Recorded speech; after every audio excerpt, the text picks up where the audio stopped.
Самые главные и актуальные новости дня в эфире телеканала «Милет». Информационная программа «Хаберлер». Сегодня вторник, 4 апреля. В студии Нариман Тарсинова. Добрый вечер. Наши корреспонденты готовы рассказать вам о всех последних событиях на полуострове и в мире. Теракт в Петербурге взбудоражил весь мир. Отсутствие школьного автобуса годами доставляет неудобства жителям села Софиевка Симферопольского района.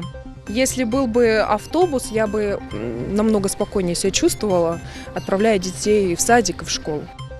Какой будет главная мечеть полуострова? Для Крыма это будет мечеть номер 1, конечно же. То есть это самая большая мечеть на 2500 человек. И тот факт, что мы видим, как она строится, и то, что мы причастны к этой истории, очень радует. Теракт в Петербурге взбудоражил весь мир. Уже известно, кто является исполнителем жестокого преступления. В совершении теракта обвиняют выходца Киргизии 22-летнего Акбаржона Джалилова. Следственный комитет возбудил уголовное дело, сообщила журналистам официальный представитель ведомства Светлана Петренко. О последних данных смотрите в следующем сюжете.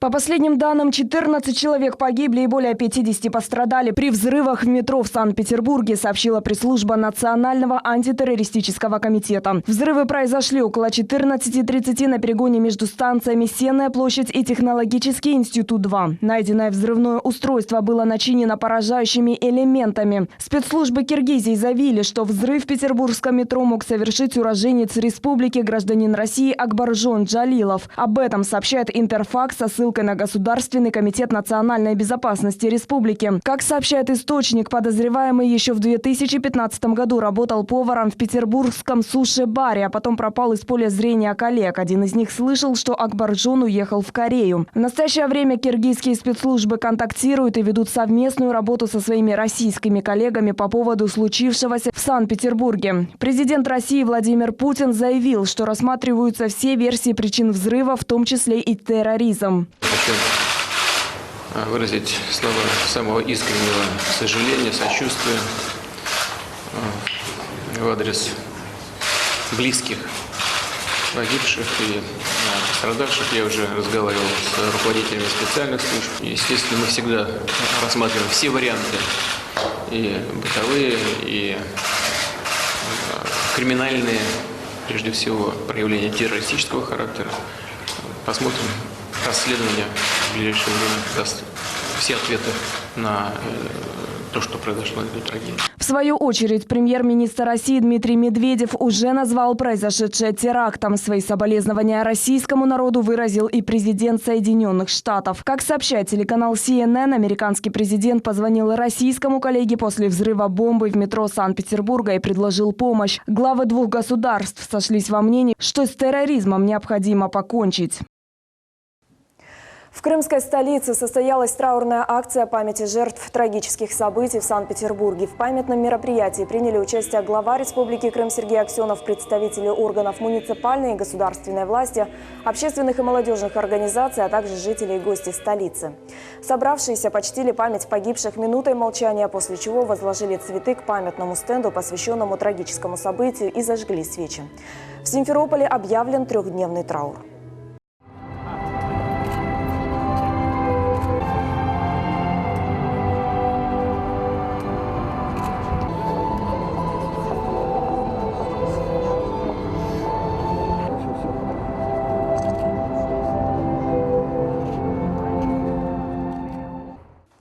Соболезнования семьям погибших в результате жестокого террористического акта в Санкт-Петербурге выразили депутат Госдумы Руслан Бальбек, вице-спикер Крымского парламента Ремзи Ильясов, председатель Госкомнадзора Заур Свернов и члены организации общества крымских татар «Инкишаф». Гибель ни в чем не повинных людей – это всегда трагедия и невосполнимая утрата для всех граждан страны. В очередной раз убеждаемся, что терроризм не имеет ни границ, ни национальности, ни религии. Сказано в обращении. На трассе Симферополь-Евпатория между селами Скворцово и Червоное произошло ДТП с участием 8 автомобилей. По предварительным данным, причиной ДТП послужил туман. Об этом РИА Новости Крым сообщили в пресс-службе ГИБДД России по Республике Крым. По данным силовиков, около 7:30 утра водитель автомобиля Део Некси резко затормозил на трассе, из-за чего столкнулись 7 автомобилей. В результате 8-кратного ДТП пострадал водитель автомобиля Volkswagen. На месте работали сотрудники ГИБДД.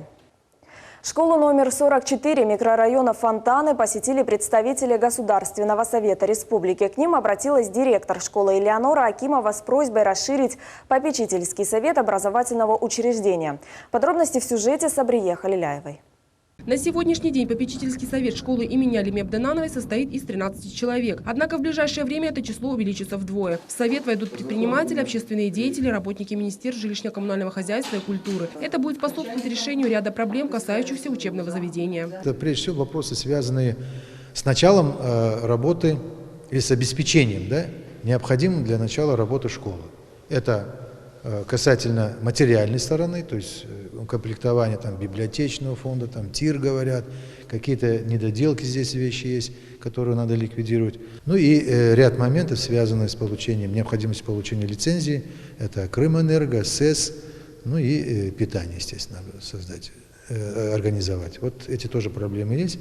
Но мы это в рабочем порядке попытаемся все решить. Также Ремзи Ильясов отметил, что точный состав попечительского совета будет утвержден 25 апреля. Представители власти пообещали сделать все возможное, чтобы школа имени Алиме Абденановой стала центром духовно-нравственного развития нашего многонационального полуострова. Стоит отметить, что школа эта встроилась на протяжении 20 лет. Школа рассчитана на 825 учеников. В ней будет 33 класса. Заявление на прием в первый класс начали принимать уже в феврале текущего года. Сабрия Халиляева, Руслан Хохлов, телеканал Миллет.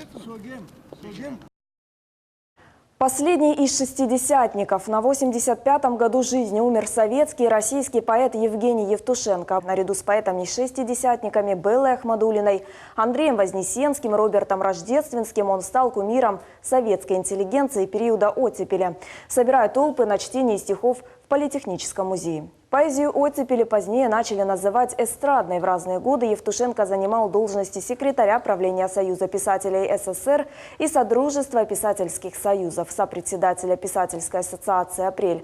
Он был одним из тех, кто поддержал борьбу крымских татар за право вернуться домой в конце 80-х. В 1987 году Евгений Евтушенко поддержал требования крымских татар и подписал письмо в защиту народа. Отсутствие школьного автобуса годами доставляет неудобства жителям села Софиевка Симферопольского района. Своей школы и детского сада здесь нет. Ежедневно детям приходится преодолевать расстояние до 5 километров. Школьники часто опаздывают в школу, а родители вынуждены регулярно отвлекаться от работы, сопровождать их до учебного заведения. Жители села уже обращались в различные инстанции, но безрезультатно. В ситуации пыталась разобраться наш корреспондент Айша Шулакова. Ежедневно дети добираются до школы с риском для жизни. Дело в том, что село Софиевка находится вдоль оживленной дороги республиканского значения Красноперекопск-Симферополь. Водители грузовых автомобилей, рейсовых автобусов, да и легковых автомобилей частенько нарушают скоростной режим в населенном пункте. Неоднократно случались аварии, в которых не раз пострадали пешеходы. Были и смертельные исходы. Из-за отсутствия школы в селе дети вынуждены своим ходом добираться в ближайшие учебные заведения в Гвардейском, Маленьком и Гарнизоне. Расстояние до них от 2 до 5 километров. Наши дети ходят в эту школу пешком. У кого есть возможность, возят на машине. Бывает и такое, что они не могут уехать из села, потому что людей на остановке много. Порой из-за этого опаздывают на уроки. Если до Малинской школы можно дойти и пешком, это около 2 километров, то до Гвардейского или Гарнизона нужно ехать на автобусе. Остановка также находится не близко. Школьники постарше добираются до школы уже без сопровождения взрослых. Они вынуждены ехать в переполненном общественном транспорте. Порой маршрутки и вовсе проезжают мимо. Эмине Таирова, мать 4 детей, рассказала о случае, который произошел с ее сыном в автобусе. В 2013 году мой сын, когда возвращался из школы на маршрутке, был травмирован. Ему дверью прищемило палец. В результате перелом. Месяц мучился. В школу ходил с гипсом. А о занятиях в музыкальной школе пришлось забыть на месяц. Сколько раз ходили к руководству школы, писали письма, однако все безрезультатно. В Софиевке Сосифеевке проживает много молодых семей. Помимо проблем с транспортом для школьников, аналогичная ситуация и с перевозкой детей дошкольного возраста. По словам местных жителей, еще 7 лет назад софиевских детей в школу и в детский сад возили специальные автобусы. Родители ежемесячно оплачивали проездные билеты на них. Конечно, удобнее было. Здесь все бы детки собрались дружненько, поехали. Если был бы автобус, я бы намного спокойнее себя чувствовала, отправляя детей в садик и в школу. Жители села говорят, что даже если и появится школьный автобус, то это не решит всех проблем. Ежегодно количество сельчан только растет. И остро встает вопрос о собственном детском саде или школе. Маленькая далеко, Гвардейская тоже, и все школы равно удалены. Вот. Несмотря на то, что у нас большой поселок, и вполне можно было бы десятилетку свою в Софиевке. Местные жители на протяжении многих лет обращаются в различные инстанции, но безрезультатно. Чтобы узнать, как дальше быть жителем села Софиевка, мы обратились в Управление образования администрации Симферопольского района. В соответствии с действующим законодательством за территориями школы закреплена территория обслуживания. Софиевка закреплена за Гвардейской школой гимназии номер 2 и за Малинской школой. Так как расстояние менее 2 километров, соответственно, этих детей в эти два учебных заведения не подвозят. А если родители избрали другое заведение, не то, за которым закреплена территория обслуживания, то, соответственно, здесь уже родители осуществляют подвоз самостоятельно. Сами местные жители утверждают, что расстояние до этих двух школ составляет более 2 километров. И предлагают повторно замерить расстояние между селом и школами. Айша Шелакова, Аким Бекиров, телеканал Миллет. Улицы микрорайона Яшлык будут названы в честь деятелей крымско-татарской культуры. Так, на карте города Евпатория появятся улицы Резы Фазыла, Шакира Селима, Батыра Челеби и другие. 2 из них будут связаны со знаменательными датами. Такое решение было принято в ходе встречи заместителя главы администрации Эльмара Мамбетова с жителями города. Вместе с тем обсудили вопросы обустройства земельного массива Яшлык, утверждения плана детальной планировки территории, получения земельных участков в будущем микрорайоне и прокладку инженерных сетей. Кроме того, рассмотрели механизм оформления земельных участков и узаконивания существующих самовольных строений.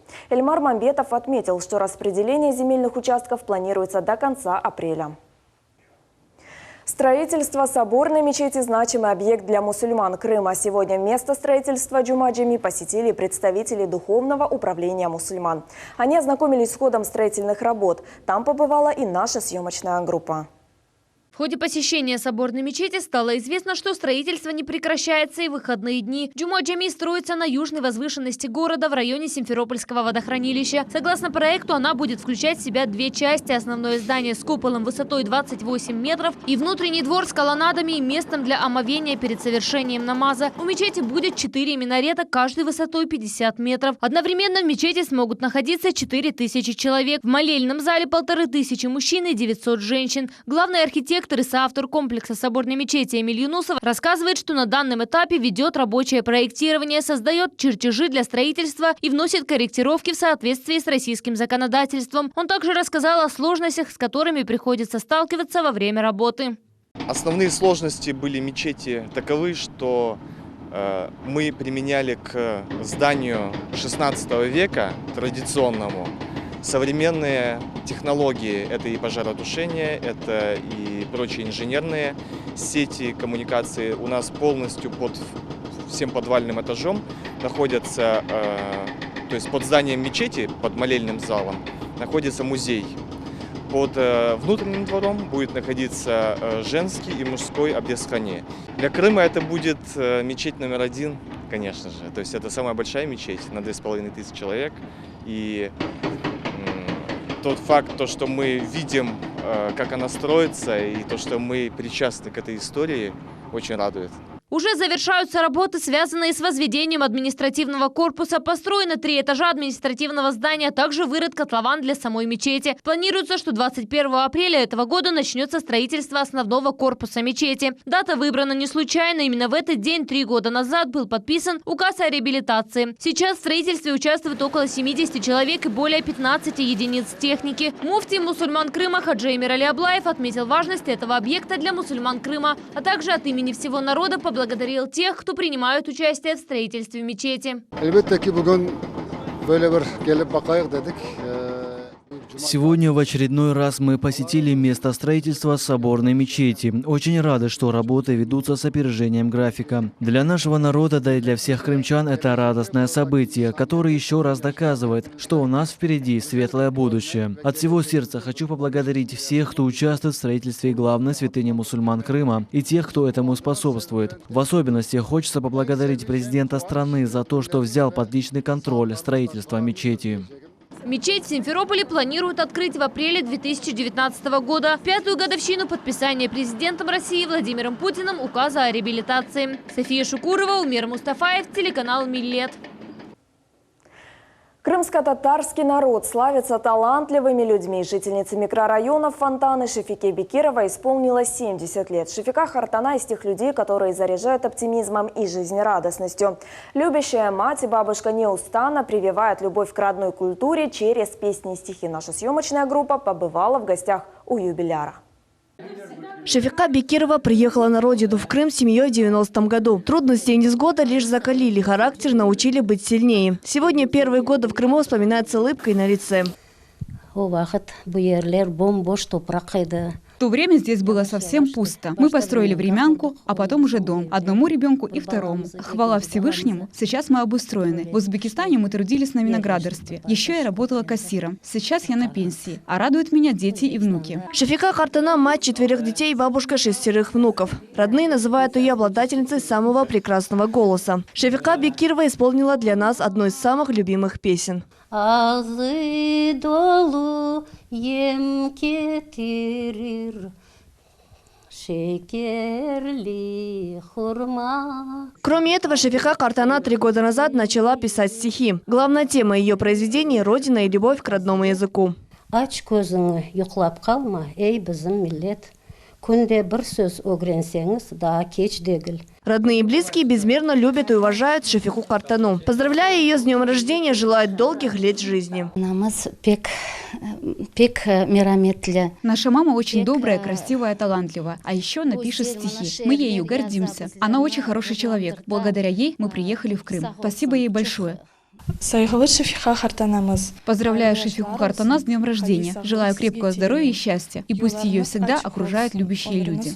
А вот внук Бекир подготовил ей особенный подарок.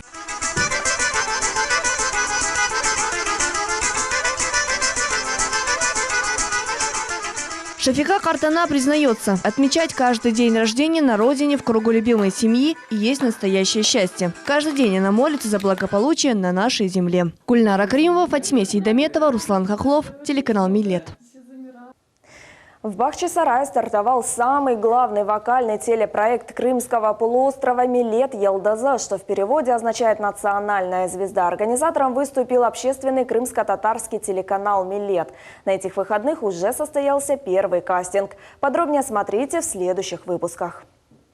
В Симферополе на базе Центра спортивной подготовки сборных команд Республики Крым состоялись 2 крупных юношеских турнира по греко-римской борьбе. Всероссийский турнир памяти мастера спорта СССР Анатолия Тумаса и открытое первенство Симферополя, посвященное памяти мастера спорта СССР Николая Лукина. На соревнованиях удалось побывать и нашему корреспонденту Султане Меджид. От имени Организационного комитета разрешите всероссийский турнир по греко-римской борьбе памяти мастера спорта Советского Союза Анатолия Аркадьевича Тумаса считать открытым. В общей сложности в турнирах приняли участие около 260 спортсменов из разных уголков Крыма, а также из Севастополя и ДНР. Во всероссийском турнире памяти мастера спорта СССР Анатолия Тумаса соревновались спортсмены 2000-2002 годов и параллельно юноши 2003-2005 годов рождения. Ахмед Мерзаев греко-римской борьбой занимается на протяжении 4 лет. Он впервые выступил в весовой категории до 76 килограмм, но несмотря на это победил, закончив бой досрочно. 2 балла борту синим триком. 2 балла. Еще 2 балла. Период длится 2 минуты. Я отборолся в один период.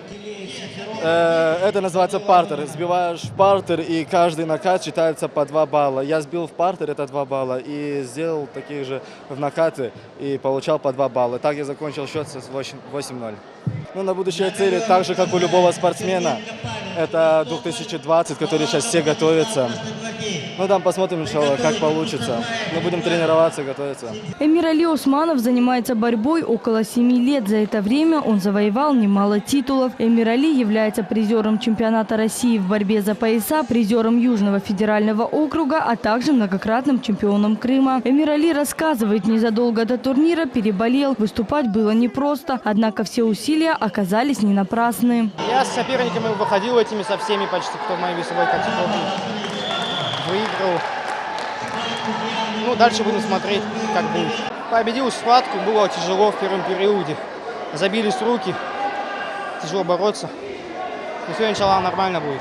Греко-римская борьба набирает все большую популярность в Крыму. Турниры памяти Анатолия Тумуса и Николая Лукина продемонстрировали высокий уровень подготовки юных спортсменов. Вице-президент Федерации спортивной борьбы Республики Крым, олимпийский чемпион Рустем Казаков отметил, борьба воспитывает не только физическую силу, но и дисциплинирует молодое поколение. Если нам не проводить соревнования, то мне интересно тренироваться. Дети, вы сами знаете, самый такой возраст опасный, где они начинают курить с 10 лет, кто-то с 12 лет. Вы сами знаете, кто-то прикладывается к пиву в этом возрасте. А вот мы всех собираем в зале, и вы представляете, у нас начинается, как себя вести, какое отношение, культура у нас, поведение, как с преподавателем, как с людьми разговаривать. Победители турниров представят республику на чемпионате России, который состоится в апреле в городе Владимир. А уже оттуда лучшие из лучших отправятся на чемпионат Европы, который состоится 2 мая. Султания Меджид, Рамазан Аливапов, телеканал Миллет. 7 апреля в 12:00 специалисты Госкомнадза проведут юридическую консультацию в ПГТ «Черноморская». Адрес: улица 60 лет, октября 28А. Это здание Центральной районной библиотеки имени Корсовецкого. Номер для справок +7 978 704 08 24. На сегодня это все новости. Хаверлер смотрите уже завтра в 13:00. Выпуск проведет Асан Абибулаев. До новых встреч.